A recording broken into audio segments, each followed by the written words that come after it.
Welcome to the Business Spotlight series. My name is Kay Cote, and I am your podcast host here at Action Coach in Central Texas. Today we have on the show is Bret Siers, co-founder and CEO of Adopt IQ. We're going to take a look at what Bret's business is about and get to know what it's really like to own and operate a business. And if this is your first time on our channel, be sure to like and subscribe to get notifications of episodes just like this one. Hi, Bret. How are you today? I would love to hear a little bit about you and a background about your business. Doing well. Thanks for having me. So yeah, my name is Bret Siers. We started Adopt IQ about a year ago. I was in professional services for 25 years. I had a financial services company that did 401k planning across the country, several offices, and sold that and said, you know what you should do? You should sell a company on a Saturday and found a company on a Monday and go build a, B2B SaaS product. So that's been the fun adventure so far. Oh my goodness, that does sound like an adventure. I'd like to deep dive into. Tell us a little bit about what you do at Adopt IQ. Basically, we realize that there's a significant hole in B2B SaaS in software, because really most users aren't experts in software. They're experts at their job, right? They have certain responsibilities that need to be done, and software is a tool. So how do you solve the gap between the feature build and the user's ability, right? That usage gap costs companies a significant amount of time, money, and energy when the users can't actually extract the value. So Adopt IQ is really built to, one, help the software companies identify where the pain points are, arm their post-sale team from the onboarding team support, the customer success, the renewals, give them the insights of where the users might be struggling, and then a way to deploy in-app content directly at the point of need. So the user doesn't have to go search for it. They don't have to come up with a cool question. They don't got to go to YouTube. They can actually get the help they need from a video, from a tooltip right there, so that they can follow along. That sounds incredible because I can totally understand where you're coming from there. I mean, myself included, I've struggled with certain softwares and certain types of things within business. So I think what you're doing is really powerful. So I'd like to dive into a little bit about you as, the co-founder and CEO. What does a day-to-day look like for you? It's probably different, but I'd love to hear, what are you doing, spending time on your business or in your business? Yeah, it's been a really interesting ride. Right after running a business that had been relatively successful for a long time in professional services, where the product's baked, but you and your organization's not, you spend a lot of time recruiting and training and growing. And now we end up spending a lot of time recruiting and training and growing, but we also have to build a product from scratch and to be able to go get the market to understand it. And so it's a lot of, right, making sure that we're organizing and spending time on the product roadmap. Are we building and establishing the features that users can do? And then on the flip side is, are we making sure that the market understands that there's a problem, that there's a solution, and how do we how do we solve that? And then the overarching is, how do we find the best talent? Because everything comes down to people. And so being able to manage those three things are sort of the day-to-day. Oh, definitely. It sounds like many hats are worn. Many. Uh, if I were to say come into contact with you, how would I know I would be your ideal client or customer? Who do you primarily serve? So we work with B2B SaaS companies. And so our primary job is, and we work with the customer success and the product teams and the CIOs, the folks that are, building and growing B2B SaaS companies. And so that's really where we spend the bulk of our time sort of identifying that. Okay. And are there any competitors that are out there right now? Like who would those people be if you have any? Yeah, so there's sort of everybody has them. And so I always laugh when people are like, no one does what we do. No, everyone does. Someone does what you do. It's just you have a different point of view on it. So we sort of think about it as this. There are onboarding companies that do things, when we log onto an app or a new software, and there's those tours and they say, hey, do this and do this, those things that we all, close out of because we don't know why we have them. There are a lot of onboarding companies because onboarding software is a really, really key thing. There are data analytics companies that really track sort of what a user is doing so that they can give data analysis to the software companies.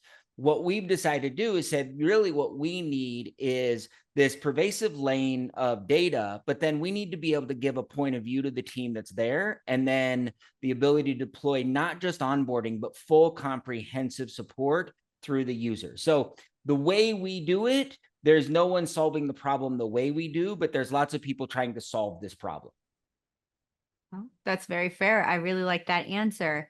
And it kind of like leads me into the question of like, what makes your company unique and special?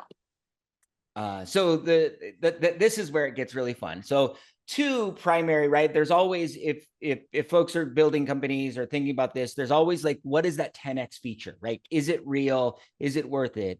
And I'd say the single most valuable thing is that we put the user in the center of learning. And so instead of force feeding people to do those tours, we have an on-demand widget that they can turn on and a series of layers. So the software companies can basically leave Easter eggs throughout the entire software, little micro videos, right? Founder stories, or here's how to do it, where they can actually walk through.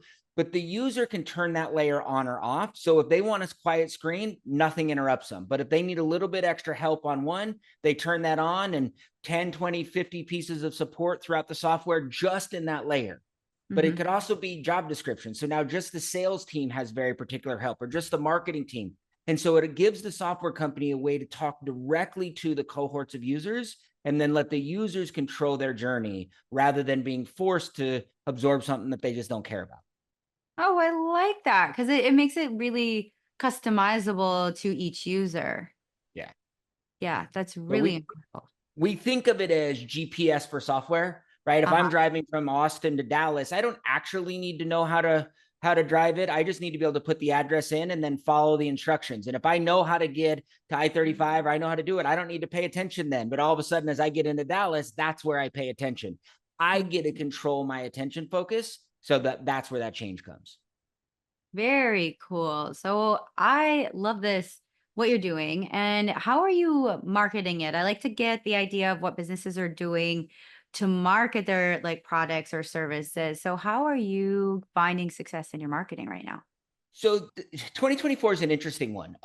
It really is. There's this founder-led marketing and sales process that's going on. So there's a lot of social, there's a lot of LinkedIn, hosting podcasts, going on podcasts, being able to tell that story. There's a really interesting connectability when someone can hear from me and they're like, okay, what does this be? And the ability to sort of get into those conversations. And so we've really bought into that. We're gonna focus on it a lot over the next 12 to 24 months. And then we'll do LinkedIn, and as we get good content, then we'll repurpose it and we'll do social that way. But it's got to be vetted organically before we're going to put any money behind it. Definitely. And kind of looking at how you organize your clients or anybody that you're working with. Do you have a CRM that you're using? And if so, do you have any recommendations for CRM? Yeah, so we use HubSpot. I in my old world, I had built a CRM, I'd done so I've got a fair sort of understanding of the world. We use HubSpot not in full candor because HubSpot CRM is so good, but their marketing is good. They put the suite together that's really nice and all the integrations. Hmm. And so they're sort of the model of how you build software. You identify a product and then you consistently grow it out, and you get to a place where people are like, I don't want to, but I have to type of a mode. Yes, definitely, definitely. And kind of like looking at your marketing throughout the past, was there a tactic that you tried that you maybe didn't have success in? And what did you learn from that? So we're just starting the Adopt IQ side when it comes to marketing. I think finding the biggest problem and the hardest thing that we've done is identified who our ICP is, right? Who are we actually talking to? Mhm. Because who I relate to and who relates to what we're doing might not be the same. What I have value or what in expertise in. And so do I talk about what I want to talk about, or do I talk about what my ICP is interested in hearing? And sort of that balance has been a really educational experience that has not always translated into success outside Mhm. of the fact that we got the chance to learn. Definitely. Well, thank you for sharing that. It's been cool to learn about the marketing that you're using. And now I'd like to dive into some questions about you as the co-founder. You know, as you went through life, you got to the point where you wanted to like take on entrepreneurship. What did that look like for you? And how did it work coming out of if you worked previously for an employer and transitioning into working for yourself? What was that like for you? Yeah. So I've never had a job ever. Ah, I love that. So I graduated from UCLA and started a business at 22, and I have never had a job. So it was interesting when I decided to sell the last company and going, okay, what am I going to do? I had done some coaching and done some stuff, and I had a couple of people ask, hey, do you want to, take your skills and do a job? I'm like, nah, I'm officially unemployable. But yeah, I don't know Well, if that helps. it totally helps. I like the transparency because, it's so fun to meet CEOs from across like the gamut of their journeys. So that's so cool to hear your journey and how you found it so young that you just knew that that was for you. So I think that's really admirable. Yeah, I mean, when people ask, right, we have a lot of conversations and they talk about entrepreneurship, and there's a lot of folks that are probably listening to this that are in that what should I do moment. Is this right? Is this not? And I'm a big believer in have your eyes wide open. Like, go find two or three or four people that have done sort of what you think you want to do and have them scare you to death. Have them tell you horror stories and war stories. Hmm. Because if you walk away from those conversations and you're like, oh God, that sounds terrible, don't do it. Yeah. Buy them lunch, buy them dinner, thank them because they just saved you thousands and thousands of dollars and thousands of hours. Now, if you walk away from that and you're like, oh, that sounds awesome, I want to go do that, then you should. Like, there's that thing, like eyes wide open, because we think about success. I think about it a lot like a restaurant, right? If you go to a fancy restaurant, you sit down, you get an order, right? They bring you bread, they bring you water, they bring you drinks, they bring you everything. Then they ask you what dessert, all of it. And then they bring you the bill. And you're like, oh, you're sort of the social contract of, I'm going to pay this when you bring it. Hmm. Entrepreneurship's a lot like fast food. You go up and you're like, I like these things. And they're like, great, pay me, and then we'll give you these things. And Hmm. so if we understand that we're going to pay in full in advance, we have the opportunity to do it without guilt and without feeling like we got suckered. Mm. That is very insightful and very true. And I think that's something that is a huge takeaway from this conversation. So I really, really appreciate that. And it kind of leads me perfectly into my next question, which is what is a hurdle or a roadblock that you went through as an entrepreneur that you had to overcome? And how did you grow from that? The one that is the most relevant today is I am a non-technical co-founder. My co-founder is my CTO. He's brilliant, right? He's got an amazing team, and they're doing some remarkable things. But it's not always easy, and it's not always working. And to be in a place where at this phase of my life, I can't help. Like, Hmm. I cannot apply any control to the problem. I can Hmm. influence, I can be supportive, I can be strategic. But at the end of the day, if the code's broken, I'm looking at it going, the code's broken. And so I've had to figure out, how do I stay relevant in challenges in those types of moments? How do I still influence and make an impact? How do we keep the vision and the drive, even when I can't do the actual work? Hmm. Which as an entrepreneur is sort of a problem, sort of, because you're like, oh, it's up to me. But what it also does is it forces you to recognize that if you're the center of your business, that you don't actually have a business, you just have a low paying job, right? You Hmm. want to be able to build a company that works without you. And so, what is one of my biggest hurdles today is actually one of the biggest blessings once we sort of build that through. That is so, so true. Cause it's like, as an entrepreneur, you don't want to just create another job for yourself. You want to create something that you can scale and grow and step away from if you need to. So I think that's really, really powerful and is really going to make a lot of people think. So kind of like forecasting into the next 3 to 5 years as you grow, what are some of your goals for the next 3 to 5 years? Well, from a business standpoint, like we think that there's a real opportunity to make systemic change in the way people learn how to use software.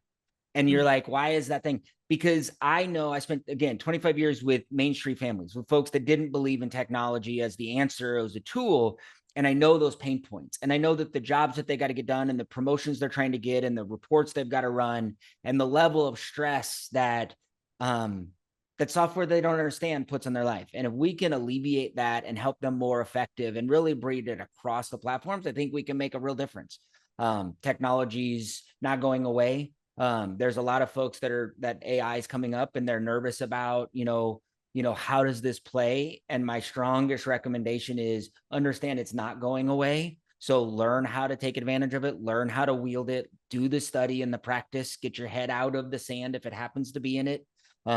Because sort of like the people that used to say the internet's not going to be a thing, how silly do they sound now? That's what people who are avoiding AI are going to sound like. And so let's just get ahead of it and figure out how to make it work for us. Oh, definitely. And that's, those are some great goals and some things you're setting up for the future. And I'm always curious, how do you go about your goal setting? Do you have one at a time? Do you break your goals into little pieces? What is your secret sauce to making your goals happen? So frameworks and structures. And so the ability to understand, because I spent a lot of time on this, but I think it's really, really important to think about what's the difference, like what are directional things you're trying to accomplish versus strategic objectives versus tactical actions. And so how do I articulate and know where they are? So we timeline our directional goals. We figure out what needs to be done from a strategic standpoint to make those things happen so that we can boil down to what are the actions that we've actually got to do. Because the mistake that I spent half my career doing is thinking that I could do something to make my goals happen. And I actually can't. Yeah, there's Mhm. no action that can make a big goal happen. There's only actions that can make strategic objectives happen. And the Mhm. moment I realized that, it sort of freed me up for me and my team to be like, what are we trying to accomplish so that we can make this big thing happen? Yes. Well, Brett, this has been an like incredibly insightful conversation so far.